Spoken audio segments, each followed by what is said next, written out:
आपलं नाव सांगा, आपण कुठून आलात आणि आज दसरा मेळाव्यामध्ये आला आहात, कसं पाहता? साइन कोलीवाड़ा विधानसभा विभाग समन्वयक दविंदर सिंग राजपूत। आज दसरा मेळाव्यामध्ये आला आहात, कसं पाहता येईल?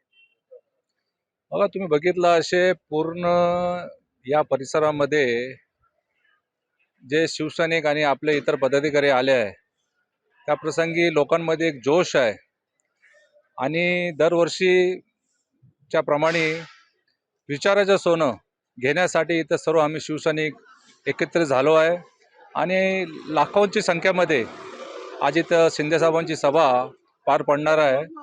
आणि आपण बघितलं असेल की पूर्ण मुंबई किंवा पूर्ण महाराष्ट्रामधून इथं लोक येणार आहे आणि मध्ये आम्ही आझाद मैदानमध्ये हे ठेवलं होतं कार्यक्रम, पण पावसामुळे अचानक प्लॅनिंग चेंज झाली आणि इथं नेस्कोमध्ये हा कार्यक्रम ठेवण्यात आला आहे। शिवाजी पार्क मध्ये पण एक दसरा मेळावा आहे, त्याबद्दल आपण काय म्हणता? बघा, शिवाजी पार्कमध्ये मेळावा आहे, ते आपला मेळावा करतील, आम्ही आपलं काम करतोय, आम्ही विकासावर काम करतोय। ते फक्त शब्दांवर आणि आरोपांवर काम करतात आहे। त्यांच्या आणि आमच्यामध्ये जमीन आसमानचा फरक आहे।